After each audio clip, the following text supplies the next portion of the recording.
Ladies and gentlemen, as you know, the wrestling world never stops, and neither do me and Tom. That's why we're here for the Wrestling with Marks, Tom and Harrison podcast. I'm here with the most outspoken and incomparable guy I know, Tom King. How are you doing, sir? I'm doing good. How you doing? I'm doing good. And you know who I think is not doing too well right now? The IWC, the Internet Wrestling Community, because I don't really know where we're going to get into this today because we have our late Smackdown review. Not going to be the most detailed thing in the world, but we're just kind of hit some high spots and some hot points right now. And then we're going to also do our Monday Night Raw June 22nd review. Are you So, ready, sir? yes, sir. So basically, folks, what we're trying to tell you is we're giving you a two for toother. Two for two for man. So what we got first? I think, what was it? SmackDown. The first thing we got was the first match. Now, the first match, I have to say, start off extremely strong. You got Cody and Gunther in the same ring together. You're going to start off strong. Both. At this point, Gunther's a veteran at this point. I mean, look at Gunther's career, right? And in the WWE, the longest reigning Intercontinental Champion of all time. Amazing champion. Of all Amazing time. one. Because he surpassed, the Honky Tonk Man. Yeah, he did. And Yeah. that, to me, the Honky Tonk Man was the longest reigning IC champion of all time. Yeah. So now To my knowledge, yes, he was. Yes. to our knowledge. Now, what I don't understand, which confuses me, I don't understand why this was not the main event of the night. I don't understand that. I mean, I get it. We got the Queen of the Ring coming up, the finals and everything like that. But you have such possibly one of the emotional stories on SmackDown. And Sami Zayn being a key element in this match, man. Yeah. Yeah. A key element in this match. A lot of the emotion comes from Sami Zayn. Right. Right. And everyone knows that I'm not the biggest Sami Zayn fan. I'm not but either, this is but but this is where it disappoints me. One, it's not the main event. And two, yet again, they dropped the ball for the chance of just flipping the heel switch on him. here's the thing. We'll get into Sami Zayn being heel or whether or not he's a heel in just a moment here. But for me personally, this was a very entertaining match. Now, I Absolutely. will agree with you. I will agree with you in that I'm not the biggest fan of this not being the main event. I'm very old school. I get things are switched around now. WWE has flipped a lot of stuff on its head now in terms of, and one of those things being, hey, we'll just main event or WWE Championship first. Get that out of the way. I don't like that. I do want it to be the main event. It's a WWE Championship. It's the main prize of the company. Right. So it does leave a little bit of a bad taste in my mouth, but again, I'm like, you know what? Ain't my company, ain't my problem. If you want to screw your own, if you want to flip it on your head, fine, go ahead. But going into this, again, being entertaining, like you said, Gunther being a veteran, Cody being a veteran at this time, Sammy being a veteran, a lot of the emotion. Let me tell you, Tom, I was certain that Gunther was winning this. Now, I'm unfortunately, surprised he didn't. But then again, I'm not surprised he didn't. now, yeah, I'm not surprised because WWE has made this man look silly, absolutely silly. So pretty much the entire thing with this match was the theme going here was that Sammy keeps getting poked at. Sammy's trying to call it down the middle, being the last good guy, living up to that philosophy. Unfortunately, it didn't translate well because, stuff with Cody kept coming up, either stuff with Gunther kept coming up, and finally, the tension explodes where Gunther powerbombs Sammy, taking I him was out for just just a about to second. get to that. I was just about to get to that. And Sammy ends up screwing Gunther. And In a nutshell, he ends up screwing Gunther. Fast counts. After a point, a normal referee comes in, and then when Sammy comes to, pulls that referee out. Gunther's on the ropes, and Cody's he got kicks him in a kind of Gunther's feet sunset off the flip. ropes and counts Kicks one, his two, three. feet. Yeah. And one, two, and no, this was not a 1, 2, 3, Tom. No, This was this was a a one, two, 1, 2, three. 3. Yeah, the fastest count I ever seen. Fastest count I ever seen, faster than me on a good day. I don't know, man. Now, This was post that, we get to a backstage segment of Nick Aldis, Cody, Sammy, and Gunther arguing in the back. Cody takes off and says, "You know what? Forget this. I'm going to take matters in my own hands." Yeah. Takes off. You see Sammy get in Gunther's face. Gunther just throws Sammy like he was a rag doll. And then you see Cody, a split screen, Cody cutting a promo. And then he demands to restart the match. Now at that point, I was like, okay, Gunther's winning for sure, right? At this point, you'd think Gunther was going to win at this point. No. Classic WWE, pulling the No. rug right underneath us. Because the match restarts. I was okay, great. He has to win now. No. the match starts and it's a mess. I can see it coming now, but I can't see it. I go, as soon as they got in the ring, I was like, something doesn't feel right. And sure enough, as soon as Gunther is in the correct spot, bam, haluva kick, DQ. And this is what I Now, said, Tom. I went for what? now, you You're what? telling me that a match that favored Gunther, he is now 0-3 against Cody in a match that favored him. What does this mean leading into you can't how can you not beat Cody Rhodes? All How right, can you listen, not listen, beat him? listen. I get it. After what you did to John Cena. I get it. He's trying to live up to his new quote, "I'm easy to find, hard to beat." I get it, whatnot. You know, But what confuses me is now how many times what bothers me, I should really say, is how many times are we going to see Gunther Cody? How many times? well, Tom, I will say I know for sure one more time because this leads to and just for context, we see almost immediately after this we see Gunther and Nick Aldis in the back, and Gunther's like, "Look, this is your fault. The reason why I'm not champion, you're not fit for your job. The It's reason why I'm because of not the you. champion right now is because of you. It's your fault." And he goes, "I want another match. Make it happen." And he walks off. So I Yeah. will say, Tom, we're going to see this one more Alright, time, and so it's we going to get be at number Night of 4. Champions. So we get number 4. My question is, when and what point is Sammy gonna get involved? Because we know that Sammy's gonna get involved. But my question Well, is really he's is, already been involved. why no, I meant, you know what I mean, where I'm about to say is, when are they gonna flip this heel switch? When is he gonna screw Cody and then have Gunther become champion? Is it gonna It's happen like Night of Champions? they're wanting to keep him baby, but he's heel. It's weird. It doesn't work with a In guy like his mind, Sammy. he's a baby. In his mind, he's a baby face. To our perception, I perceive him as a heel. No, yeah, I mean, come on. Just make him a heel. This last good guy thing, it doesn't Yeah, it's not working for me. It's not working for me. it's not either.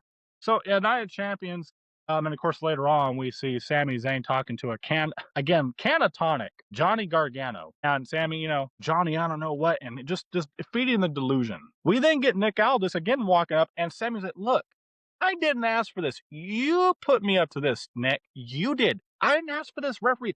You did. Here, take it back." And again, we get the match announced: Sami Zayn, Gunther, Cody Rhodes in a triple threat for the WWE Championship at Night of Champions. If and here's now we'll get into this later because I have to be careful with what I ask for in this match because I don't think the discourse surrounding King of the Ring and both of the world title scenes right now, I don't think that it's meshing well right now because we'll get into it later, but I think we should just move on with our next I mean, segment. what should happen is in the middle of that I triple mean, do you threat have a match. comment?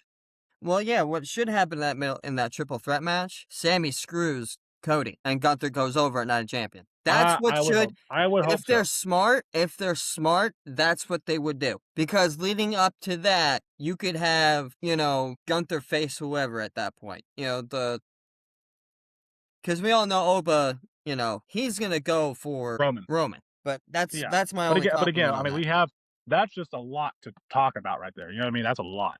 Yeah. Um, and I'm kind of pinching my nose because I'm like, so It's you at this point anything can happen at this point. yeah, I mean, anything can happen, and we all know. And that's the thing is, I'm eager to see what WWE is going to do here because we've created this interesting dynamic here and an interesting dynamic here, but we feel like we missed here and we feel like we missed here, but oh, we could have this. It just creates a lot of discourse again what we're all doing right now. And we're like, what are they going to do? What's going Again, to happen here? if they're smart with that triple threat match, they'll have Sammy somehow screw over Cody, leading Gunther getting the pin. Yeah. You know who else is pinching their nose, Tom, was Solo Sikoa, because we get to a segment where he is, for the second week in a row, look like in the very same locker room, very same setting almost. He's confronted by Jacob Fatu, and this is a little more short. It's not so nuanced. It's not so detailed, if you will. Jacob just says, "Hey, look, man, I'm here to protect. I'm here to protect to make sure no one gets involved in today's match tonight. This is going to be straightforward.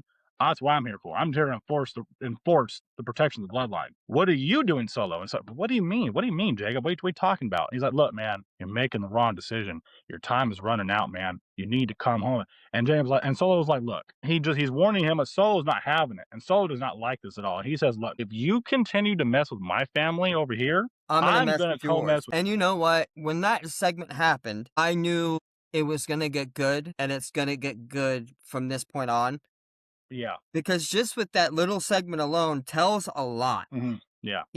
leading to what happened on Raw today. It tells a lot, and that's the thing, a lot of people don't realize sometimes. I'm sure some of you folks out there will agree, is that you don't need a whole lot of detail to tell a story. You don't. I think with this one, there's so many details within it already, so many dynamics. Right. Jacob The not story's listening to telling Jay, the itself. Usos, Yep. only Roman Reigns being listened to. Roman Reigns sending Jacob to have these messages. Solo possibly coming back home. Solo Sokoa and his family having some issues here. There's so much here Yeah, that th- there's so much. there's a lot going on. And again, he says, you need to come home, time's running out. Tom, What's your thoughts on that, I man? What's your personally, thoughts on that?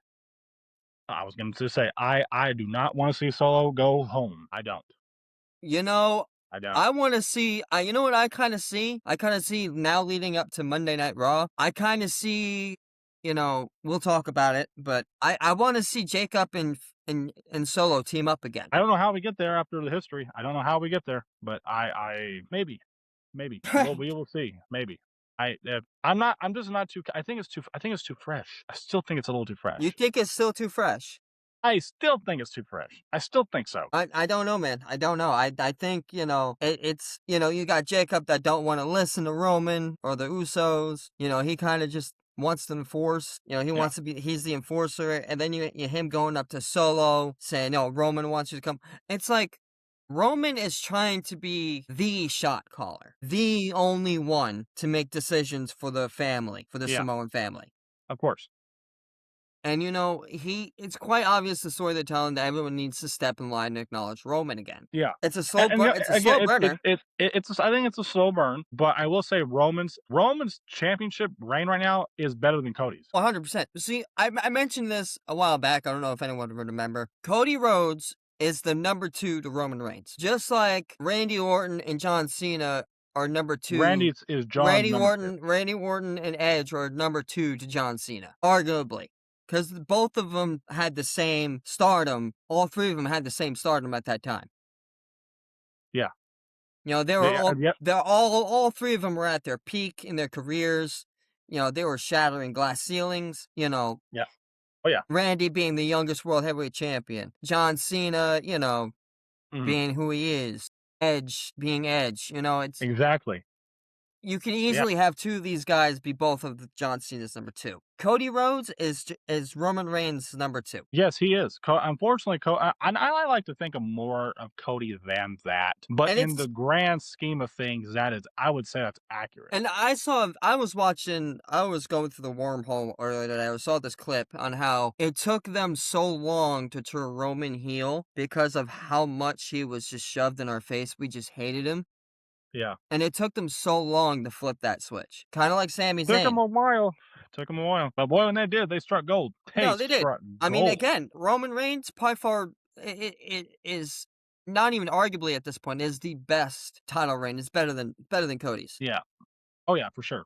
Yeah, I hate to say that, but it's true. I'm not saying that It's Cody true. isn't a fighting champion. No. Cody's a fighting champion. Cody is a fighting champion. He's there.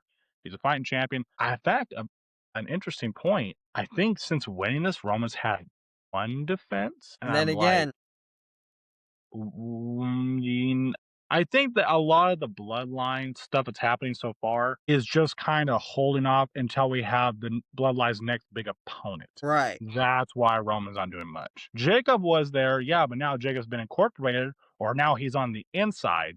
Who's the next big one to come up against him? And we'll see after Right. King of the Ring. We will see. We will see how and after the King of the Ring. Next up we have, and we're just gonna. This is kind of We're just not skimming again. through We're the important parts, folks, just kind of because skimming through these. For this example, next up we have Danhausen and Kit Wilson and The Miz backstage. Now The comedy Miz. gold, guys. Okay. Comedy gold. Now the Kit Wilson and The Miz are in robotics, not even catatonic, like robotic states. The Danhausen's. I loved it. They're hooked up to a machine.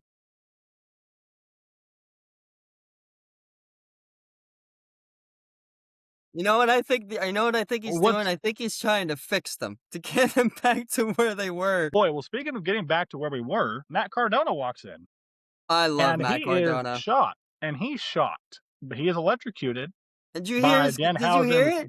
Danhausen's doohickey thing. And you know what he says? And I went, oh. He They went, teased it. They teased it, and I couldn't have been more happy. he went, you know You it. I was know like, it. no, Woo, woo, woo. no, You know it. I'm like, you know what? Bring no. back Zach. You know what it seems to me? It seems like Look, no. Danhausen's trying to bring back the old gimmicks that everyone used to And have. I hope not. I love I it. hope I not. love it. I would love it. No, dude, listen, Zack Ryder was a product of Jersey Shore in I 2010. love Zack Ryder, man. I was a Jersey Shore kid, man. I don't want to see that. That was a product of its time. Leave I Zack Ryder in the 2010s. I No, love Zack I'm Ryder. sorry. No, I love Zack Ryder. I don't dislike Zack Ryder, but I think it would do a disservice to Matt Cardona just for the one-off thing. Maybe sure it might get a pop, but I don't want to see it, man. I just don't. I'm sorry. I want him to And bring back. I and want him to bring back further. radio. I want him to Let me bring back his radio theme song. Okay, no, but no. Now the theme song is a different story. That's a great theme song. No, that's a great theme song. Okay, Because if but you notice, you know, where I'm getting at is with the whole thing is look, the Miz. I've said it before. I'll say it again. We're not going to appreciate the Miz till he's retired. I understand maybe the absolutely. Miz can do this. Even if I feel bad for the Miz, I think he's more than this.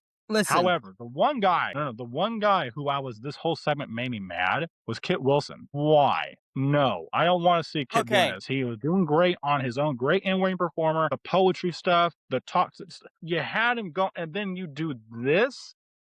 listen. Wonder Danhausen, why? Because he is I'm sorry. taking notes from the Miz. Why should I have, at my young state, why should I have to injure myself while I can just sit in the back, do these segments with Danhausen and the Miz, and milk as much money as I possibly can?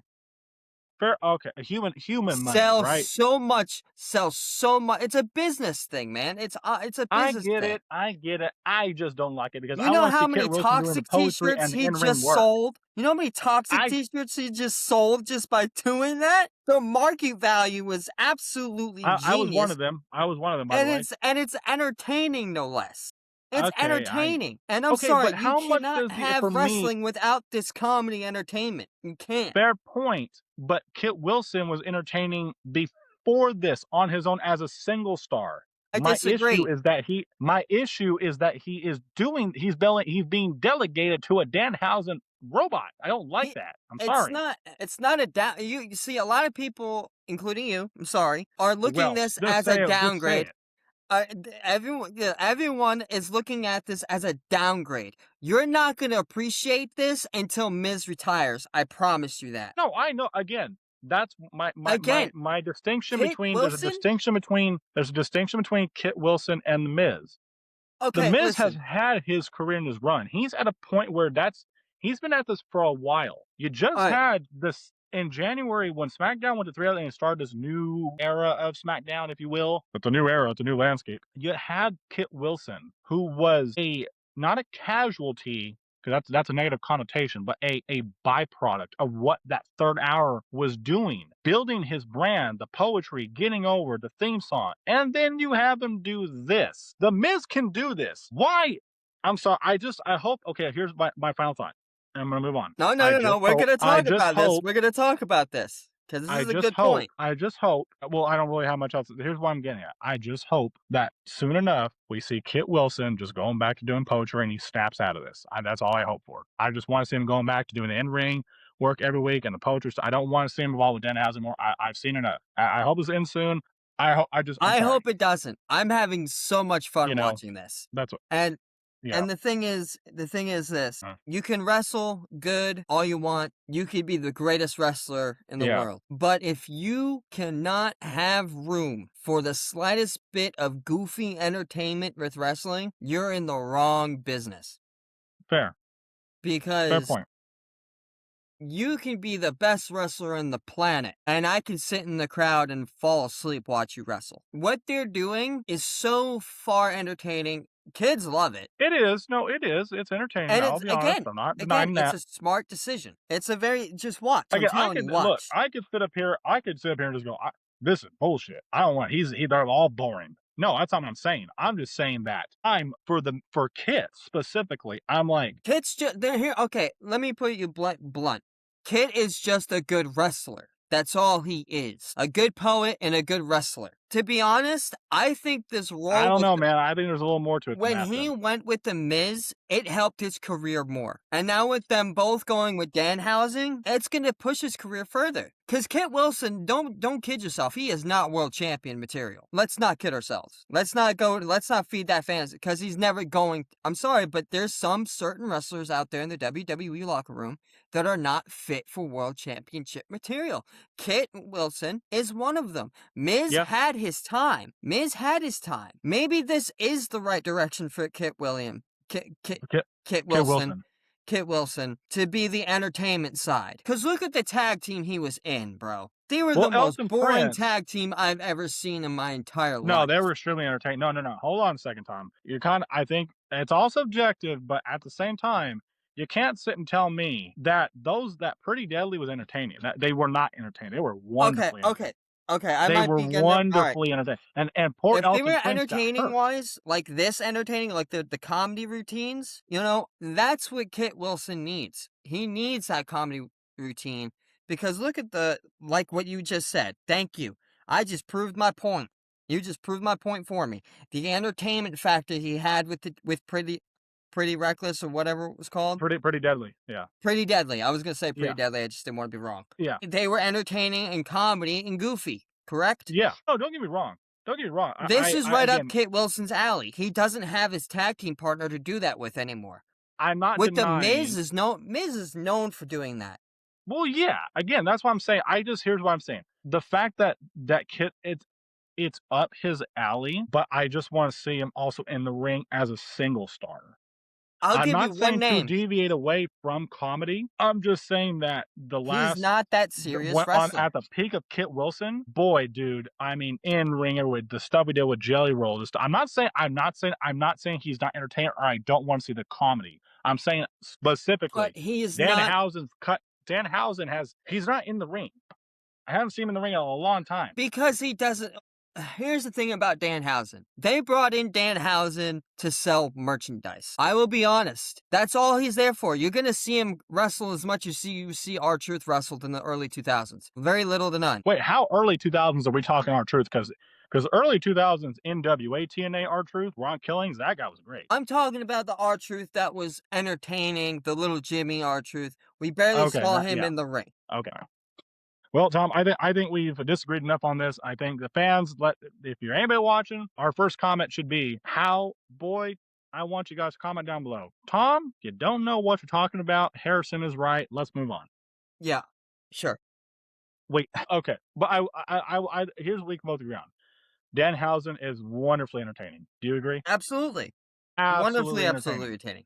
The money that guy is bringing into WWE right now is Through the a roof. mile long money. Through the roof. So, And again, I will say, but next, speaking of truth, we move on to the tag R-Truth. team title match with Wepa Up, R-Truth and Damian Priest against the MFTs. I'm just going to kind of skim through. I mean, I What's didn't their really have tag notes team for name? this. What's R-Truth and Priest's tag team name? Wepa, Okay. I don't know.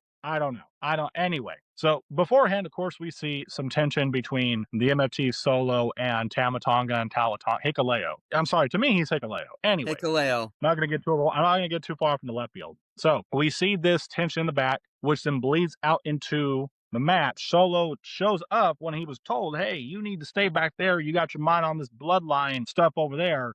We got this. Yep. Well, Solo ends up costing them, and Which and I will give it this. I'll give it this. Truth and Damien are doing okay as tag team champs. Surprisingly, they're doing all right. I don't hate it. I don't. But they could be doing more. They could be doing a lot more. Okay, you know, at this point in time and night when that happened, I thought that the MFT was going to kick out Solo. I'm just waiting for MFT to turn on Solo because it seems like they're leaning towards that with that segment, wasn't it? It seems as Stay if out of our business. We can handle our business. You handle your family business. Yeah. which is basically Yeah. saying, "Hey, you were never part of our family." It's interesting because Solo's the one who brought he's the creator of the MFTs. He brought all these guys together, and now they're like, look, they're kind of just look, man, you've got this stuff over here, and we're not dealing with that. You deal with that if you want to. We're doing this, but we're still a team. They're still together, but there's tension breaking. Listen, if you're gonna do that, you might as well just break up the faction Yeah. because all you're gonna do is confuse people. Okay, well, yes, but of course, you and me that are paying attention, we know obviously from our perspective that Solo doesn't. It's just from the perspective of Tamatonga and Hikuleo. We know Solo's not doing this on purpose. He doesn't want anything to do with Roman and his bloodline. He wants to stay with the MFTs. He wants focus. Solo's committed to them. It's just from the perception of them, it can confuse the viewer who's That's what not I paying mean. attention. Yeah, Because if you it can think about confuse it, them. at the end of the match, Solo ends up screwing them. Yeah, and yeah, he does. He does. How does And that, he was told to stay back. and he was And told to stay out of it, and he didn't yeah, listen. and he didn't So, listen. So again, that's the confusing part about it. Why not have the faction break up you know, if you're gonna pull this kind of stuff? well, with the recent report, and we'll get to it. Apparently, rumored that there's. I don't want to spoil our next episode, but I'm sure everybody's heard about it by now. At the release of this podcast episode, when this is posted, that there's rumors of tension within WWE's tag team division on SmackDown. If you break up the MFTs, I don't see Tamatonga and Talatonga winning the tag team titles, but that's all you really got left in that division. Who else is there? No one. I again, which leads to my point where I think they're gonna Yeah. take every single one of the Samoan wrestlers and put them in all one group, and then have Roman control it all, because that's a head of a table thing. That's a head of a tribe. That's a head of a table thing. I'm in control of the entire tribe, the entire family. Me, I'm the one that's putting food on the table. Not the Yeah. tag champions, not the MFT, not the Usos. Me, world heavyweight champion. Yeah. All right, so we're at the 30-minute mark now. Let's move on to our. I just want to kind of catch everybody up to that. We're now, I believe I didn't know next we we were on a have. time frame. Yeah, we're over. Yeah, we have next we have Charlotte Flair versus Liv Morgan coming up, and I say coming up because we're not there yet. We then have a backstage interaction with Jade Cargill, Michin, who to me is Mia Yim, and B-Fab, who there's tension. They meet right as Charlotte's coming up into Gorilla to go out from Gorilla onto the ramp. She's met by Jay Cargill and her faction, and they have a face-off. And she's, the tension. Charlotte Flair pretty much waves her off. She waves her off. Charlotte keeps on going. They turn around and attack the knee of Charlotte Flair. Now, Great selling, by the way, Charlotte oh yeah, Flair. Charlotte Flair can sell. Now, I watched again at the posting of this podcast. I want to let everybody know that unfortunately I did watch Mr. Santi's app, and he at first. Let me say this: at the end of SmackDown, at the end of this match, I go, man, WWE got me to believe that I was rooting for Charlotte Flair. Man, she was selling that. I wanted her to win. She was fighting from underneath. Man, they really had me wanting Charlotte Flair to win this match. When in reality, I kind of did want her to, even before the attack.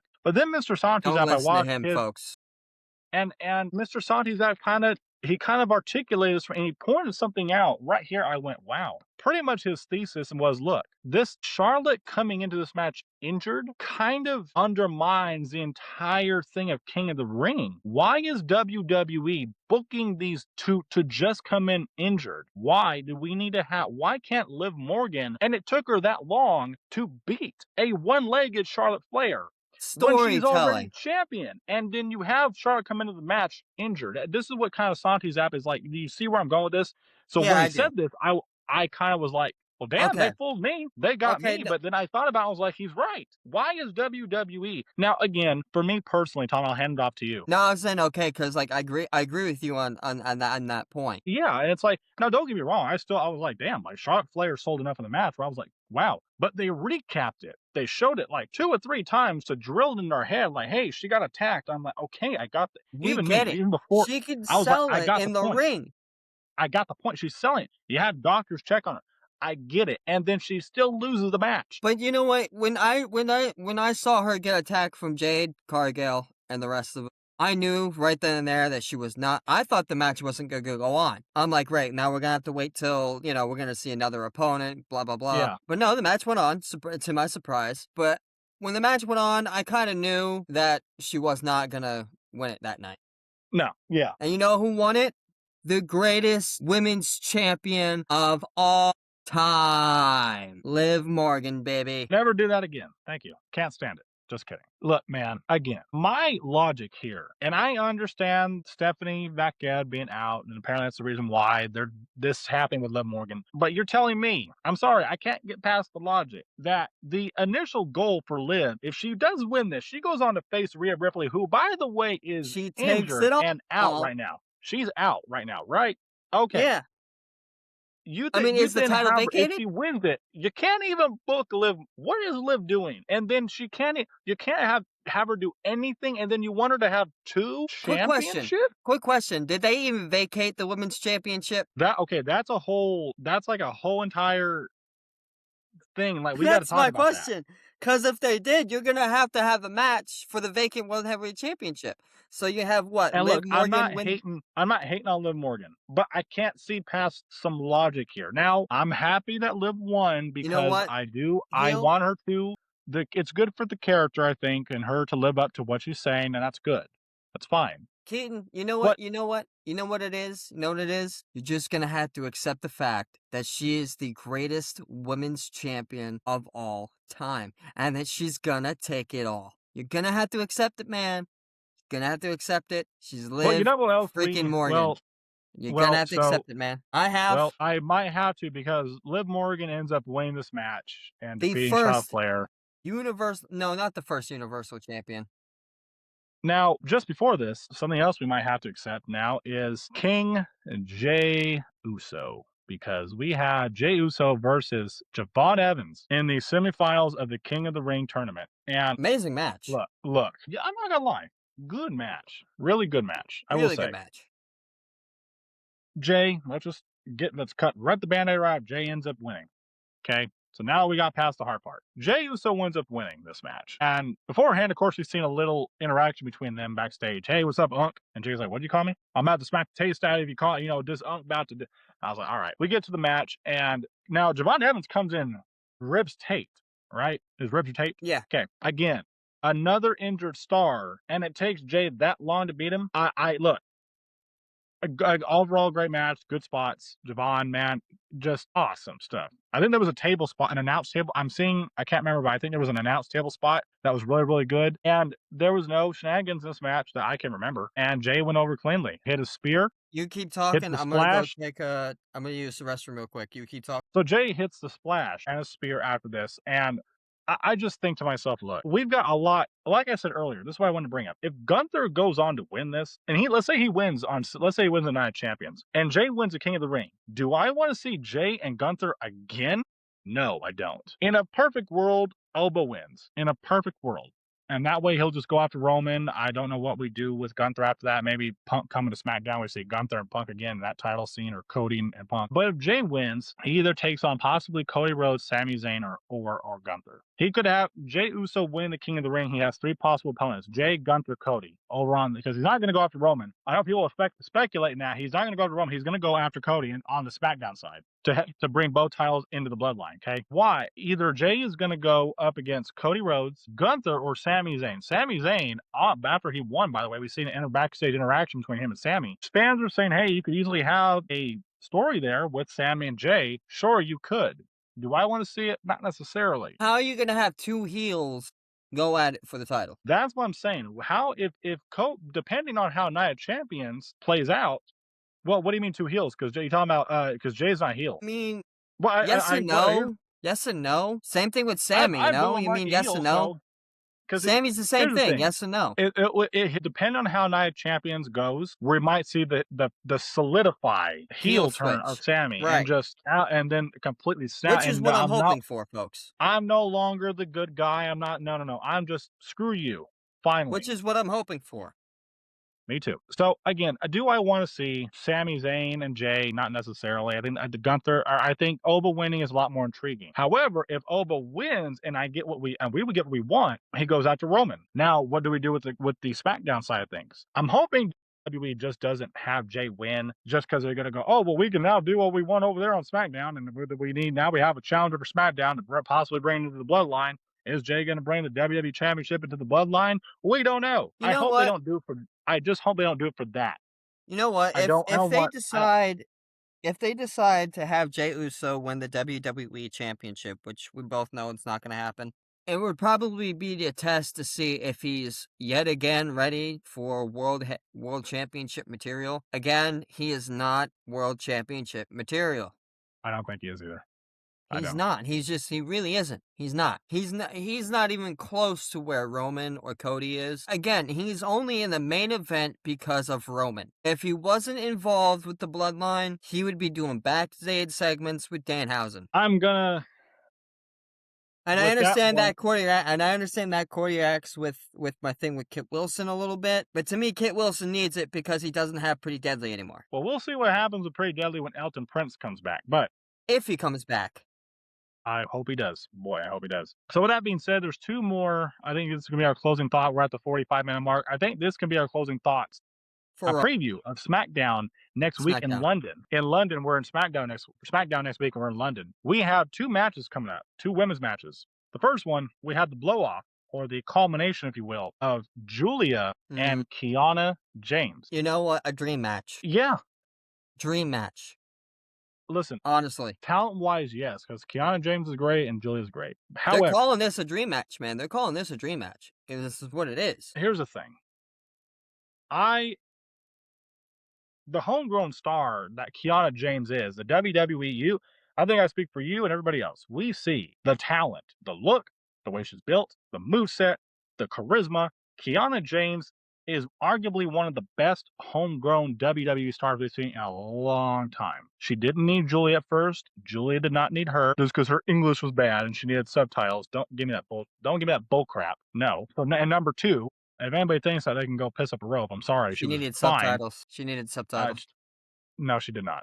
No, she didn't. See how I'm trying to rage bait them, folks? No. So, and next week, now I get it. I think we already covered Julia losing in Italy last month, whatever it was. I understand. I get it. It wasn't built for, it wasn't going to get it in hindsight. But now we're in England where Julia, for those of you who didn't know, Julia was born in England. She was born there. And now she takes on Kiana James. What I'm going with this is I hope that, now fortunately, but unfortunately, WWE is going to put over the homegrown star in Kiana James here. This feud is meant to help build Kiana James and give her a win. She's going to go over here in this feud. I do hope, of course, that Julia wins. I think we're all hoping that Julia wins this match, not just because she's in London, but because of what's been going on, the way they booked her. And now she's baby. She's turned back to babyface, okay? I think it was the hair. But anyway, that's beside the point. I don't know what we do with win or lose. What do we do with Julia? But we'll find out next week. The second match we have, Tom, coming up is a dream. This is the dream match, baby. We have Fail Influences JC Jane taking on That's another what I meant English, by dream match. I'm sorry. taking folks. on, it's okay, taking on another English native in Paige. And I don't know about you, Tom. This is the dream match. This right here for me. Nope. For both of us, this is a dream match. Then there you go. This is a long waited for this, and this is going to be one hell of a match, folks. The character of JC Jane, who's one of my favorites, right? I love JC Jane so much. Might be my top woman on SmackDown right now is JC Jane. Taking on another favorite of my past in Paige in London. This is great. I love this.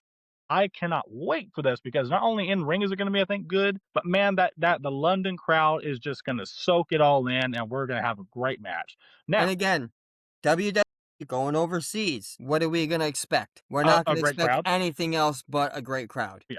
Now, one thing to note here is, remember we spoke about the report that before the recent Rhea Ripley injury, that because of the overwhelming reaction that Fatal Influence got upon their debut, there was a report that Creative was kind of doing something and saying, hey, well, we're going to adjust some stuff because you guys have got such a damn good reaction. We're going to adjust Creative here. Well, I'm going to tell you what, Tom, Creative looks like it has been adjusted because now Rhea Ripley is out, and it seemed like, JC was on the ascent to take on Rhea, possibly at Night of Champions or SummerSlam. We don't know now because Rhea's hurt, but it makes you wonder. Now, Fatal Influence and JC Jane are kind of just floating, if you will, over the tag team title scene. Because she's taking on Paige, who is our tag team champion, and then Laney and Fallon are there to take it from them. So I think it's unfortunate of the circumstance. Don't get me wrong. WWE, just like Kiana James, WWE sees a lot in JC Jane. This girl's going to shoot to the moon. Like they're going to strap a listen, rocket on this you girl. gotta They're all be talented. They're all listen, talented. you gotta be blind and stupid not to see the talent of JC Jane because the girl is phenomenal. She really is phenomenal. Tom? Did you used to watch TNA back in 2006 and 7 and 8? Right there. No, Okay. to be Do you quite honest with remember? you, Okay. but I tend to go back in the archives and watch certain stuff from certain years, so it wouldn't surprise The me that reason I why have. the reason why I asked this question is because, and some of you comment down below if you know where I'm getting with this. Does JC Jane give Angelina Love vibes? Absolutely. I think she does. Just a little I know bit. who you're talking It's the about. mean girl. We're The better than you. mean The girl. mean rowdy Yeah, girl. she was the But high she kind school of gives mean me an girl. Angelina Love vibe. Yeah, A little bit. yeah. So, Tom, with that being said, that's our preview next week of SmackDown, and that was our SmackDown recap. We're at the 50-minute mark now. You want to move into Raw? Let's move right into moving to Raw, folks. And I opened up the last time. You start us off Okay.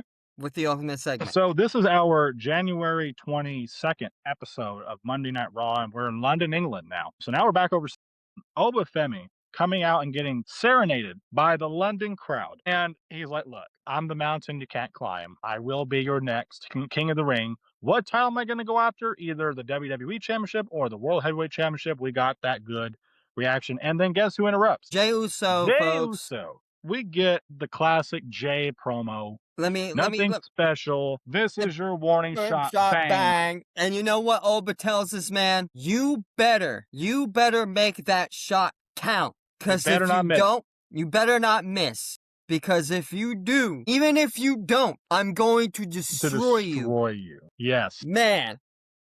And he Even warns Jey. if he even hits him with that warning shot, he is going to go through him like sliced bread. Is it me or when Oba said that, Jay looked a little shook? Jay was listen. He looked like he was about to shit his pants. If you ask me, he was like, listen. This is a man that made Brock Lesnar shit his pants. Yeah. If you stepped in the ring with Oba and you were not scared, you have no soul. Yeah. And Jay's like, look, man, this is what I do. I'm gonna shock the world. And at the first thought, I was like, it's not gonna shock me if you win because I know WWE just wants to make you this king of the ring. I'm not shocked. So I'm not shocked. I have a fun question. You think Oba would shook the Undertaker? You don't think so? 2001, 2002 Undertaker, American Badass, probably, because Undertaker was just a whiny complainer back then, maybe. Oh, but in terms of 2007 Taker, no. 2005 Taker, absolutely not. He would have hung. I'm sorry, dude. He would have hung Oba out the grass. You remember Orlando Jordan? That's what Undertaker would have done to Obafemi. I'm sorry. Well, now and so that's our opening segment for Monday Night Raw. We get a promo between Oba and Jay setting up the King of the Ring at Night of Champions. By the way, on the first hour on ESPN, I don't know if you're going to be there, or be square. I'm going to be there. Look, my final prediction. I hope that Obafemi wins this, man. We haven't heard hide or hair. Seen hide or hair of Brock Lesnar. We haven't heard anything. We're gonna. Will he actually cost? We're gonna. Will he actually cost Oba? Probably. But at the same time, if they didn't and they just said, you know what, we want to put over. What are they gonna do? They're gonna scratch the whole thing like it never happened and expect us to forget it happened? No. I wouldn't stand for it. If I was Michael Hayes, I would flip my lid. Well, here's the thing. I'm not saying they just scrap it all together, but if WWE said, you know what, because Oba's alluded to, hey, well, I don't know when I'm going to see you down the line, but I will see you. I don't know when it will be, but I will see you. Probably going to be SummerSlam. But if the WWE just said, look, let's just put Oba over now, make him King of the Ring just for Brock, because of course it sets, once Brock interferes and costs him the King of the Ring match, it then sets up obviously SummerSlam, duh. But I also would be happy, I think we all would be, if they just said, you know what, just have Oba go out there and beat the hell out of Jay. Just beat him clean. And that's it. Just maul him. Well, then we get the next segment, man. What's the next segment? Might be your segment. Might be your segment of the night. Because I'm not gonna lie to you. I did not write a damn thing down for Monday Night Raw. Because I am doing this raw and clean. Well, let me tell you. My man, LA Knight. Thank you for reminding me. That's all you gotta do is remind me. Yeah. LA Knight. Yeah. So Let's this talk is about LA another Knight. backstage segment we have with LA Knight and Adam Pierce, and this one is not too long. It's just LA Knight complaining to Adam. Oh well, I know for sure But Solo's the involved way now. he You're not gonna put it complained, past me. I know for sure. but the way he Jimmy complained, comes up. Jimmy comes up and he interrupts. Like, dude, what's your problem? Okay, if you got a problem, I'm right here. You really want to do? And Adam Pierce steps in. And is like, look, this is what we're gonna do tonight on Raw. It's gonna be LA Knight versus. It's gonna be Jimmy Uso versus LA Knight. And then here comes LA. And this is what I wrote down. LA Knight is funny. And he controls the segment because he goes, no, no, no, no, no. I didn't hear a damn word he said. I don't know. Jimmy, yep, it's going to be LA Knight versus Jimmy Uso. And Adam's like, that's what I just said. Or that's what I just said. And I he's like, I don't hear love what you said. This is what I said. I love the I don't give a damn what my boss says mentality of LA Knight. And I said it once, I've said it once before. If this is not as close to Stone Cold Steve Austin Attitude Era The Rock segments with LA Knight, I don't know what is. The I don't give a damn about authority. Yeah, This is what I LA don't. Knight needs. This is what LA Knight needs. He needs that. I'm telling you, he needs that. He does. This again was a shorter segment, but again, it got the point across that LA Yeah, Knight is still certain. The theme here is he's that still in the picture. he's still certain that Solo is involved. He knows Solo. Like, yeah, the bloodline's against him, and it's Adam Pierce's fault. But we get to the next segment because Our tag team title match with Paige and Brie Bella against Lyra Valkyria, Bailey and Lyra Valkyria. my jaw hit the floor with You this know one. why my jaw hit the floor? Because we got Paige was serenaded by the London, her hometown crowd. She got a great reaction. I will say I want to make a quick point before we really get into this because we all know what happened. I'm not a big Bella fan, but I will give Yeah, Brie this. I will give Brie this. Even coming back all these years later, Brie's looking good. She can still. yeah. She's not my. I'm not saying she's Bret Hart or Natty Neidhart in the ring, but I'm just saying that she just moves well. She still moves good. So I just want to give her that, so that way people are like, "Oh, Harrison, you hate the Bellas, don't you?" No, I just don't like I don't like them. I'm sorry. No, I'm not a So Bella's fan, Twins again, fan either. I wrote down that this match again showcases that Lyra Valkyria is one of the best in the ring right now. Yeah, I don't care if you absolutely. team her up with, she's one of the most versatile. She delivers, facial expressions You on know, point, it great seems in ring like she's one technician, of awesome. those. It seems like she's one of those that no matter who you put her with, she's gonna do phenomenal. Yeah, Again, she of course she does. WWE just needs to let her do her craft, let her do her work, let her do what she's got to do. Yeah. Now here's where it gets interesting, Tom. Okay, now Well, I know it gets interesting. It we're gets gonna get into interesting from here on out. the seasoning of the steak, of the meat, This as is the we salt will. and pepper, folks. The salt and pepper, man, a little This bit is of where smoked pap my jaw hit the floor. a little bit of smoked paprika. Now here's the precursor to this. Okay, I want to build up to this because here's the precursor. Here we see backstage before they come out, Jackie Redmond's talking, I believe or Kathy. I'm sorry, I think it's Kathy Yep, Kelly talking. Kathy. Lyra is just seeming very fidgety and very, nervous.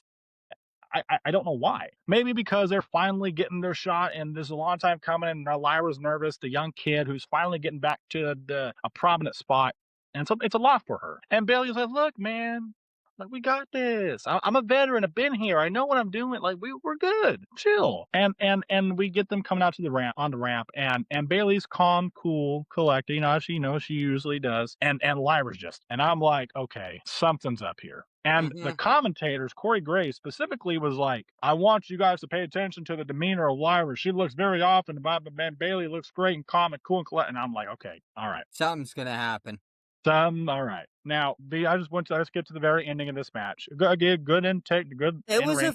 again phenomenal match. Let's talk about that match. It That was a was good match. one of the. I'm not a fan of the female tag team division because I don't understand why we need so many titles. That's my only reason. Because you got the World Heavyweight, you got the WWE, you got the Intercontinental, the United States, you got the Women's United States, Women's Intercontinental, Women's World, Women's Champion. It's just to me it's just too much to keep focus on. So, but when I saw those two in the ring, man, that was phenomenal match. It was really Phenomenal. good. Lyra's Really good great. match. And I say Lyra's great. phenomenal a lot. And I say phenomenal a lot because, the talent just that we have today is insane. It is. That's the only way I can describe it. It And is all you phenomenal. can do is having phenomenal matches, unless you're LA Knight and Oh yeah, for yeah, sure. have a few 1 second. botches. Hey, what's up? No, she's not. Okay, sorry, I have to edit that out. That's fine. So where I'm going with this, Tom, is that the finish of the match is a great reversal into what looked like I think it was a perfect plex that Lyra hit Paige with. Paige doesn't really sell, or she does, or the roll up into this. Paige picks her up, bam, rampage, 1, 2, 3. We get the retaining of Paige and Brie Bella. They Which retain makes the tag sense team as to championship. why they retain, because they're going against the 9 champions. Yeah. And then, Bailey and or Paige and Bree, they walk up the ramp celebrating. We then pan to the ring. And Bailey is, it's fine. Don't want to pick you up. We're good. It's fine. And then it happens. A Yep. moment that the WWE boy. Just another way that they ripped the rug right underneath us again, Here's man. my initial. Here's my. Here's what I will say about this. This screamed second chance because Lyra Valkyria just lays into Bailey and turns heel. Tom, your thoughts? Fine, That's all like I have to say. That's all yes. I have to say. Finally, we get to see a nasty side of this girl. I Now, cannot wait to see what she brings to the heel table. I really yeah, cannot. yeah, I think she's going to be one of the most phenomenal heels on that roster. The way that was a brutal assault. She didn't do it just once. She went back and did it again. She snapped. yeah. She snapped. And it was raw. I loved it. I See, loved it. this is what WWE needs to start doing a lot more. Just keep pulling the rug underneath us and keep giving us surprises, please. Now, besides this being a surprise, now a lot of people who are maybe new to, for those of you that have only seen Lyra Valkyria in a WWE banner as Lyra, or I believe it was Aoife is her real Aoife Aoife, Valkyria in Valkyria in her, or Valkyrie. Aoife Valkyrie was Aoife when she came Valkyrie. into NXT UK back in the back post pandemic. For those of you who have not seen Lyra outside of WWE on the independent scene, she was a heel. Yep. She was a heel on the independents. Now, Which is why I said I cannot wait to see what she brings. because Because I've seen her heel work, and personally, I think I might like her as a heel she is better than a better off as a babyface. heel. I think we're gonna get a really something juicy here with Lyra Valkyria as a heel. This is I think probably if the most. WWE would, the reason why I say second chance, Tom, is because there's been speculation and They or some flopped. breadcrumbs along the way that Lyra screwed up a while ago. So WWE said, we're gonna forget about you for a little while and just kind of roll you up and throw you in. We're gonna take your file and move you to the back of the filing cabinet and shut that cabinet. Now, this right here screams second chance because Chance. they're giving Lyra a second chance to really make something of this. This is her second chance to really, No, and I think she's honestly, gonna I nail think it. the fruit is ripen enough to where you can start juicing. I'm telling you, man. So here's what we're talking about, Tom, is we know Lyra. Again, I don't know what you've seen on the independents outside of WWE. I know what I've seen. It's not a lot. I'll be honest. I'm not saying I followed her career from the beginning, but what I have seen, I can see that she is going to be a good heel. Like I cannot wait for this. Not even because she can be a heel. It's that it's much needed. She has probably one of the best heel workers to ever be given to her as a partner, Bailey. I mean, think about it this way. The way Bailey was a heel, I could not stand that woman when she was a heel. I really couldn't. I couldn't either. I thought okay, here's the thing. I thought that, unfortunately, I'm sorry. I'm not gonna deny that she was a good heel, but for me personally, she just annoyed me. I didn't like it. That Right. I didn't. She was one of I love babyface NXT hugger Bailey. Yep, that's the Bailey I I like. miss hugger Bailey. I know it right now everybody like, you know what? I know me saying that one person went up, unsubscribed. I'm sorry. That's just my opinion. And you know what? Honestly, they give her Bailey to work with, and I think, we're going to be really hard to screw this one up. Oh yeah, and Bailey is a great veteran to work off of. That's where I'm getting at, really. They give her a really good veteran to work with, and Oh yeah. it's Yeah, going to be for sure. really hard to screw this one up. It's gonna be hard to screw this up. But I think Lyra is gonna nail this, right? I mean, nail it. Yeah. So, and then the blow off of this, we see Lyra backstage and Jackie Lyra, what was that? And she kind of, yeah. get out of my way, and keeps walking. And Jackie's like, hey, hey, I need a word with you. What was that? And Lyra just is like, you need to back up, and walks off. And we don't hear from her. So I'm interested to see. My first thought was, is Lyra gonna run away from this at first? Or are we gonna see her kind of cower and run at first, and then really like strike Bailey when we don't see it coming? Maybe You know what? to kind of to ease into it at first, and then build I up. mean, if this is one of those to where like she's unhinged and she can snap at any moment, Now, if they do sure. this right, if they do it right, this could be on a PLE. Do a major PLE? Maybe SummerSlam, like a grudge match at SummerSlam. I would say for sure. If they do this right, this could be on SummerSlam, hands down. Like no, It'd be better if it's a SummerSlam match. well, yeah, it would be for sure.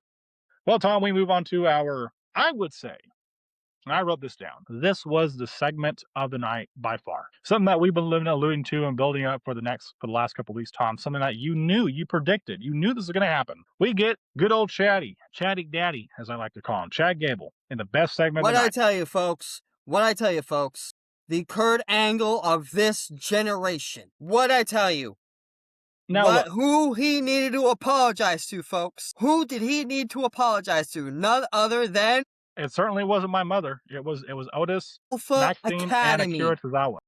Alpha Academy comes out. But to the surprise, walk us through it, heel. Walk us So through it. I didn't write down a bunch of this because I was so my eyes were glued to this. I was like, I forgot to write stuff down. But the main talking point from this, coming out of this, of course, is that they get called out to the ring. Child's like, look, How since I many put of that you mask shed a on, I tear? understand. I've been running the rounds here. I've been apologizing to people, but there's a group of people I need to apologize from because this is where it all started from the beginning. It's Alpha Academy to come out, and Chad gives them a very, very convicted, believable Heartfelt. apology. And and Otis is reluctant here. Did you Oh, shed a well, tear? Did you shed a tear? it was like I got kicked in the shin. Yeah, yeah, you teared up a little bit, right? I was The like, emotion was dang, there. Like, wow. Chad, man, Chad got some good emotional skills, bro. I'm He telling did. you. Now, of course, I could see Maxine in the background. I was like, okay, I see what's coming now. Okay, I was like, I'm oh, ready for it. no, And Maxine grabs that mic and she is like, I can see that everything about you is fake from the beginning. I you're know a you people want liar. to, I don't you're a trust you. liar. And I'm going to do you not remember what you did to me and embarrass me? And she has the rest of Alpha Academy Walk out walk on him. off. But, And if you look at Otis, he didn't, if you were looking at Otis the entire he didn't want time, to. he didn't He want didn't to. want to. He No. didn't want to. But you know what? Overall, Tom, this right here, and This is storytelling at its finest. this is a Honest to good God. story told. This is this Man, is this is storytelling. one of the best good stories that they're telling here. Now I'm gonna say this at first. Even though this is good and juicy and this is a tail end that he has to kind of It's a juicy tail end. it's a juicy I know this is a tail end that he has to Maybe not. appease, It may if be a you will, tail end or that fix. leads into something different and something new, But where I'm going with this is that the ultimate goal here is that WWE should capitalize on is not the apologies and Alpha Academy. It's not that. It's winning the Intercontinental Championship. Yeah. That's the goal here, not this. This is just a story beat to Because help remember when Chad get there. she mentioned, he even mentioned like I was just thinking of myself, nothing but the Mhm. Intercontinental Championship. That's all I was thinking about. I didn't make you guys matter when you guys should have mattered. He brought that up. And here's the thing. It made me feel good about Chad to see him do this for the character. Again, Roman Reigns, you need to be taking notes because I haven't heard one apology from you, Roman. Good guy Kurt Angle. I'm telling you, it's good guy Kurt Angle. Well, we see Chad just kind of left in the ring looking sad. And then we get to our next segment. We get to our next match. Dragon Lee versus Ego Ethan Page, baby. And Great match, by the way. I'm sorry, I'm a mark. I'll never do that again. Great match, by the way. Insane dive Yeah. from Dragon Lee, a suicide dive out to the announce table on the Page. Yeah. Looked like Page got a little busted up, maybe an elbow to the eye, maybe an eye know what? red a little bit. It's Might have a wrestling. little bit of a happens. facial bruising here. Hope he's all right. All ego, baby. Yeah, plastic surgery And will fix that. finally, Keaton, listen, don't worry about him. He'll be all right. He'll get some plastic surgery done, and he'll be all right. he does. That man's beautiful. He does not need surgery, baby. He's all ego. He don't need surgery. Let me tell No. you this. Not on my Finally, 2K game, he won't. Ethan Page, man, he got the win here. Damn, I was just just gonna something for this say, guy. And again, now during commercial break, on my end over here, I I'm am glad. closely. Listen, I'm glad. I have not paid the golden doubloons to avoid the commercial breaks, and he cut a promo during commercial, apparently saying, "Hey, don't worry, I'm gonna get that Intercontinental Champion. I'm gonna win. You and you're next. I will get it." I will listen. I'm kind I of hope. glad that they were not going to bury Ethan Page. In all seriousness, I'm kind of Oh yeah, glad no, they that won't they bury now. didn't. No, Because, for a while, it was started to lean towards that for me. And I was like, here we go. Good talent, yet again, dropping the ball, dropping the ball. And I'm glad that he went over in this match. I was look, happy. me too. I was jumping for joy. Don't get me wrong. Again, You would have Ethan been. Page impersonator here. Follow me over on TikTok. Heels underscore Harrison 77, and you'll see. But with that being said, Tom, as an Ethan Page impersonator or a mark, if you will say, I know that this is going to be a slow. I'm not going to sit here and complain too much because I understand this is a slow burn Slow burn for. for You got to Ethan. build him It's up. going to be a more organic rise for him. Listen, It's going to take time. people. Listen, people. Not everybody can be a Roman. Not everybody could be a Cody. Not everybody could be an Oba. Not everybody could be a John Cena. All right? Nobody, not everybody could be like that. And Ethan Page is not one of those guys. He's not. He's a slow burner. He needs to build. And to my acknowledgement, in my eyes, he's still kind of green. He's still got to learn in the WWE. He's got lots to learn. I disagree with that, but that's a topic for a different day. Here's why he's got lots to learn. He's got to learn the WWE machine. Because he came from NXT not too long ago, right? So he's still got to get used to things. I disagree. I think it was ready way before he came up, way when he left AEW. But Listen, again, if he was ready, they would have slapped the title on him by now. He ain't ready. I disagree with that. I don't know. I disagree with that. If he I was disagree. ready, they would have slapped the title on him and said, here you go, and gave him the Oba treatment. They're not Well, giving he was him the that. longest reigning North American champion, so They're you got to giving, count they that. be Tell me giving if him he's ready then. angles with like LA Knight. They be giving him angles with like Chad Gable, and they're not. They're simply giving him slow burner matches to build him up a lot more. What he'll need is that one guy to push him to that peak. That's what he will need. He's gonna be one of those guys where he's gonna need a certain individual to push him to All right. that peak. He needs a good story. That's all he needs is a good story. But one note I did take down here was that he did not use the twisted grin, and Surprised. he did not use Ego's edge. The finish in this match Surprised. that he used was apparently Michael Cole coined it, the Eagle Plex, and it's a perfect plex. Why change things that are not broken, though? Not a bad. I'm not mad. It's okay. It's the perfect Yeah, plex. It's a legendary move. That's it fine with is. me. Or the fisherman suplex. I don't mind. But do you But really think it fits to Ethan Page, though? the twisted grin is great. Yeah. And so is the Ego's edge, Razor's edge. That's great. Why does he need a new finish? I don't know. I don't know. No, but Some wrestlers have like 15 different finishes, yeah, that's true. Not everyone could be Hulk Hogan heel. Not everyone could be Hulk Hogan and just keep a single leg drop, okay? Or a finger poker doom, all right? No one can do that. The finger poker doom was one of the best things to ever happen in professional wrestling. Wrong. You heard it here first. No, wrong. David Arquette winning the WCW World Heavyweight Championship. No, I'll do you one better. Vince Russo winning the WCW Championship was even better. And this today concludes our episode of Wrestling with Marks, ladies and gentlemen. Sorry, I got Tom started. All right, so we're going to move on here now with our next segment to hype up the finals and Night of Champions of the Queen of the Ring, Liv Morgan and Io Sky. And we have Io coming out to a great reception from London, of course. It's Io Sky. She gets great I reception love wherever Liv she goes. Morgan, man. And Io's like, look, I'm going to, piping this up, I'm going to win for sure. I'm going to be the next Queen of the Ring. It will be me. It will be Io Sky, which I hope. What's Liv Liv Morgan? comes out. What's Liv Morgan? What was that? What's Liv Morgan? What's Liv Morgan? The greatest. The worst women's champion of all time. The greatest women's champion of all time. Liv comes off, the one thing I did like about Liv, she's really good at coming off very vindictive here. Because she's like, look, I cannot wait to beat your buddy, Rhea Ripley, whenever she's better. I'm going to beat her too after I beat you. And Io cracks a joke. I love Io so much.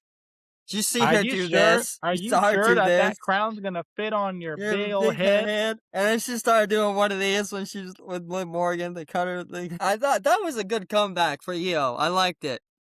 Now, Not as good as unfortunately, not as good as I'm unfor Japanese, bitch, but not as good as that one, but still a good. that Still was a good. great. If you know, you know. You know, you If you know. know that one, you know that was great. So, unfortunately, Tom, the negative comment I have here Here you is go. not necessarily either one of Liv or Io. It's just is so we end up seeing Liv going down at the hands of Io Sky. Is that an indicator, as we, they say that whoever stands tall usually our go home. The go home math here is that whoever stands tall before the pay per view or the go home episode usually does not go over at the pay per view. Is this one of those cases where we see is that an indicator that Liv Morgan is actually going to win this thing? No, I honestly, as much as I'm a mark for Liv Morgan, homegrown jersey, gonna support that. As much as I'm a Liv Morgan fan, I don't see her going over. I see Io Sky getting her opportunity. I'm as much as I'd love to see the fantasy of Liv Morgan holding both women titles. It's just I don't see it happening. I don't. And if it does, great. Because That's a again, solid. No, because it's a solid career. It's a solid career. here's why I'm screaming. Io Sky is right there. But Liv Morgan She's hasn't had a right there. solid career. Liv Morgan does not have a solid career. I disagree with that. I disagree with that completely. I don't, because What do you? double champ will solidify it, nail in the coffin. That is no. No. The double champ would She's be had the a nail in the great coffin career and so far. No. officially will solidify her as Okay, being but one of then the how? greats. Okay, Tom.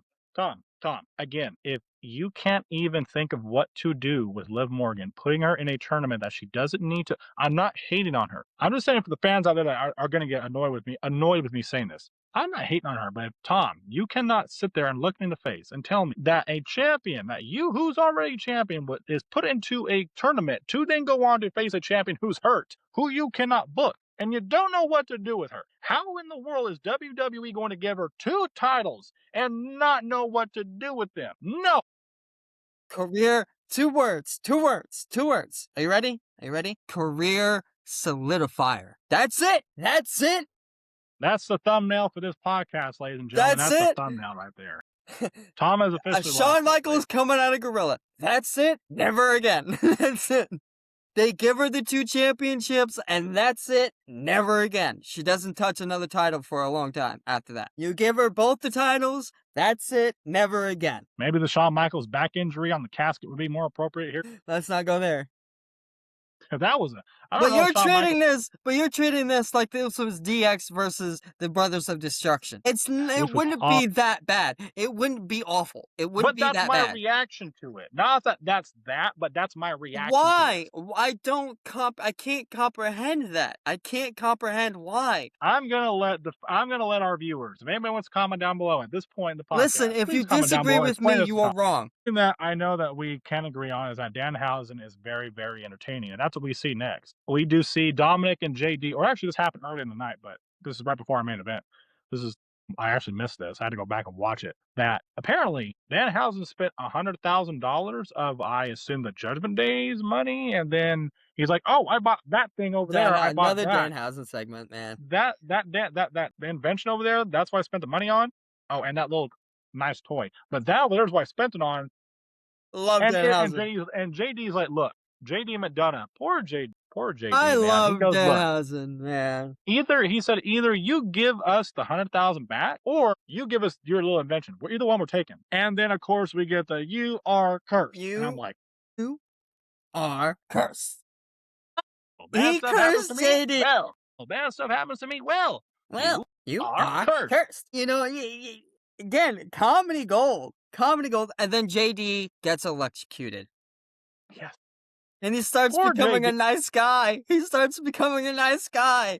It's hilarious. It's funny. Well, later on, it's funny you mention that. Later on, JD is on the way to medical, shaking hands, and we see him and Raquel Rodriguez. JD, are you okay? And Raquel, I'm nice to meet you. I'm JD. Nice to meet you. I'm JD. Okay. Anyway, So in that too, we see another clubhouse segment, and this is what I wrote down. Besides the Danhausen thing, this is just a leading into that. Right. I found one thing very interesting, and you might have missed it because it was quick. It was like what? But because I'm a Raquel Rodriguez fan, I noticed this. Okay. We see, of course, JD, or it starts off with Raquel and Rox. Yeah, I can't let these opportunities keep slipping away from me. And Rox like, well, don't worry, like we're gonna, You know, everything's going good. now that And then you we see JD and Dom walk in, and they're complaining, and JD's still shaking from being electrocuted by Danhausen. But then, as all of this is happening, two different problems, right? Here, stay with me. Two different problems from the Judgment Day, and Liv Morgan comes busting through into the shot. Oh well, I mean, can you believe what Eos just did to me? And blah blah blah blah blah, and starts all coming here about and herself. complaining, not worrying about anybody else but herself. Yep, just making it all about herself. And you know And what? this is At this becoming point, it's a common theme within these clubhouse segments as of late. and you know what? I'm starting to think that we're gonna start seeing these factions to start to dissipate, break up one by one, Well, some way I'll tell you now or what we do another. see is, and here's where I'm going with this. Liv's like, well, don't worry. Like, you know why you don't need to worry, Raquel, because you're gonna take on Soul. You're gonna be the next women's intercontinental champion. You got this. And Raquel's like, okay, Well, how why? many And factions? the first thing I thought was, well, number one, that has not been built up to. Number two, why are you calling Raquel shot? That's not your shot, Liv. And number three, why no? Raquel is in the world title scene. That's no. What? Where are you? Why are you inserting Sol Ruka here? I don't like that. That was bull BS. Right. Okay. I'm like, why? No, it was weird. Even Raquel was like, what are you talking about? To be quite honest, I didn't understand it myself, but it looks as though that the Judgment Day might split up and turn on Morgan. I don't know when that'll happen, but boy, But you keep chatting. I'm gonna go use the restroom. sure. Like I said, I mean, and for sure, again, you guys know, I'm a firm believer. Raquel Rodriguez, 100% should have won the world championship from Stephanie Velveta, Vaquer, or whatever you want to, she should have for sure won it. Sorry, I have a hair on my face. I don't know what. She should have for sure won that. But Liv Morgan, eh, creating this theme, this interesting dynamic of, oh, it's all about me, and I don't know, oblivious to what everybody else. So yeah, with that being said, we move on to our main event. Or no, I'm sorry, no. I'm sorry. One more thing we have to get to is LA Knight versus Jimmy Uso. All right, so we move on then to, after that fiasco backstage, we move on to LA Knight versus Jimmy Uso. This is the build-up match. It was pitched earlier in the night. I thought it was a good back and forth match between Jimmy and LA. Nothing too special here. Again, I think Jimmy's the better in ring Uso than Jay, of course. Here's what it comes down to. Again, coming into the match, LA is certain, tunnel vision, certain that the bloodline's against him, and now Solo Sikoa is helping them, period. He's not convinced otherwise. Until tonight, Solo comes over to Raw through the crowd, and LA sees him. He's up on the top rope. He has Jimmy doing looks like he might be doing the punches or whatever, or he hops up on the rope and is going to do a move off the rope, maybe a hurricane. I can't remember if it's a hurricane rana or a superplex or whatever. And he sees Solo coming, and he's like, okay, I see. LA gets knocked off. Solo hops over the barricade, comes up, spikes Jimmy Uso, and then Solo powders, back And into then the you crowd. see, and then the camera cuts back to LA Knight, and you And see the LA Knight's look like, at LA Knight was like, what is going on? He's what? confused. He doesn't know what's going on. And here's the interesting thing. I want to see how LA Knight squares this in his head, because he's convinced again. I want to drive this home, Tom, for you and all of the viewers out there. LA is convinced that the bloodline is against him, and Solo is 100% behind this. But now he sees firsthand, he saw it with his own eyes, that Solo Sikoa Has no part of cost it. him, spiked the opposition, not LA. He saw it with his own eyes, and even he was like, is he in disguise? That can't be Solo Sikoa. Are you serious? So I want to see now how LA is going to square this in his head. And I mean, Solo told him, look, if you keep messing with my family over on my show, I'm going to come over there and mess with your family. And now Jacob, remember, there was a line by Jacob Fatu earlier in the show when we seen Jacob, Jimmy, and Jay backstage. And by the way, I think he almost broke Jay Uso, because every time Jay's like, look, man, where you been? What you doing, Us? Why are you over there talking Solo? And Jacob. Got his ass checked. That's Anyway, what happened. but maybe some foreshadowing here that we see. Jacob Fatu said, let's Solo cross that line and see how it happens. Well, Solo crossed it, so we'll see what happens now. Your thoughts? Do you have any thoughts on this, Tom? You know, I myself can't wait what will happen next week on Raw and on SmackDown, I can't. because there's just a lot going on in this, in both episodes of Raw and SmackDown, man. They were both great. Let's talk about that. There is.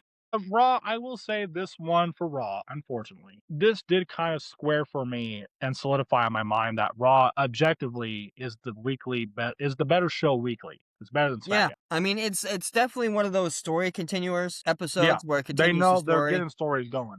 Yeah, They're keeping stories going for sure. it's just I don't know why, but SmackDown just can't never keep up with Raw. Never Yeah. could, in my opinion. At the beginning of the year, Yeah, the first couple of months, SmackDown was on fire. yeah, They were on SmackDown was on fire, fire. dude. But now they're just kind of like, I think they kind of trade back and forth. yeah. So now we move on to our main event for sure this time. Yep. Sorry, folks. Want to make sure we cover everything. We move on to our main event division consisting of Braun Breaker and Austin Theory. The pressure. Do you feel it, Tom? Balding. Do you feel it? The pressure. Bald. And the Street Profits. We know this is a great match. I will say, great tag team match. I gotta have some more lengthy notes for in ring wise. Of course, the high spots, obviously. Braun Breaker hitting a great 23-mile-an-hour clothesline. I believe it was to Dawkins. I wanted to know here. Dawkins looked in phenomenal shape. He looked like great here. So did Montez Ford. Montez gets the hot tag, and then after that, shortly we see a blockbuster by the Street Profits. Getting Theory up on the shoulders. We get a blockbuster from the Street Profits. Logan Paul gets involved. They're getting upper hand. Paul gets ejected. So we go to Is commercial it break. me or is Logan or is me and Logan's arm healed up now? He's now starting to get involved I think it's physically. just that thing that's really giving him a bunch of mobility and room to throw his arms up. I don't think he's healed yet, but he's healing fast. He He's is healing healing quick. quite fast. Yeah, and of Hey, course, I hope the best if for he Logan Paul. I doesn't hope that he use does that, heal. if he does not use his factor of healing fast for the injury in any of his promos, I'm gonna call him stupid As would you all, as would everybody else. because that's a very quick recovery from an injury like that. Seriously. It's that stem cell therapy, buddy. Yeah, sure it is. So Paul gets ejected and we go to commercial break. As we come back, I unfortunately wrote down, and I hate this, that I didn't know, can't remember the damn name of the move. It's the classic Steiner family move. The on the shoulders, turn around, and it's a bulldog. It's what the Steiners used for years. I can't remember it, but The Braun Breaker Steiner uses it. recliner. No, that was Scott Steiner's camel clutch. Okay, gosh. I can't remember anyway, but if someone remembers the name of the move that the Steiners used back in Yeah, the day if that you was remember used the move, tonight, comment comment down below. below, remind us, Yeah. because we're old. Yeah. Well, I am, he's not. Yes, you are. Joe Hendry. Say his name. Actually, no one said his name. He just No one appeared. said his name even. He just appeared. And Logan Paul selling, oh, where is he at? And here comes Joe Hendry. Right through from the crowd attack. over the barricade and attacked him. I loved it. It was good though. Good TV. Because Logan Paul was going to use the brass knuckles, and right as he's about to throw him to Theory, say his name and he appears, Joe Hendry. Chases Paul off. Next thing you know, we then get Seth Rollins faking out Braun Breaker. we hear burn it down. Braun Breaker's looking for Seth. Seth is nowhere to be found. Comes wanting to around. meet him at the ramp. And then Seth comes through the back door and knocks Theory out with these the brass brass knuckles. And he gives the win. New tag team champions to the Street Profits, Angelo Dawkins, and Montez Ford. What is it? Great. Third time? Fifth time. 5 times. The 5 fifth time. times. 5 times. According to Montez Ford, number 5. Wow. Great match. Then this caps off Raw, and that was our go home episode for Night of Champions and Monday Night Raw. We have one more stop, and it's going to be still here in London, England. SmackDown. Friday Night SmackDown, which we'll cover that when we can. Probably sometime. We're going to maybe try and shoot for Saturday, Sunday, although I have a long work weekend, unfortunately. Yeah, we got we work, folks. I'm sorry. We got a long work week coming up. We apologize for the delay of the videos and stuff like that. We got lives, we work, and our schedules just. We got a long. And week. I've got we've got families to think about, kids and families to think about. So I mean, this is just a hobby, but we appreciate you guys tuning in. We have seen that you guys are subscribing. We see the views. We see the we see the eyes on the podcast, and we appreciate it. All thanks to Tom, who, by the way, Tom, the guy right there, not this one right here. This one right here, he's the one who came up with we collaborate on the name, but he's the one who does the tech. He's the behind the scenes. He's the one who is over here doing the editing. He's the one who made a wonderful actually wonderful logo for our podcast. But other than that, guys, just know we try to do this when we can. It's just a hobby. If we Yeah. got zero views, We could care less, honest to we God. could care less. We could honestly care less. Our sitting here for almost 2 hours. I mean, It's just we don't enough. care. Yeah. It's enough for us because we're marks and we love wrestling. So with that being said, Tom, I cannot wait for this episode to go up. This was Man. our Monday Night Raw and our SmackDown breakdown. We will see you for the next episode of Wrestling with Marks. Tom and Harrison podcast. Thank you for joining. I will see you next time. See you guys.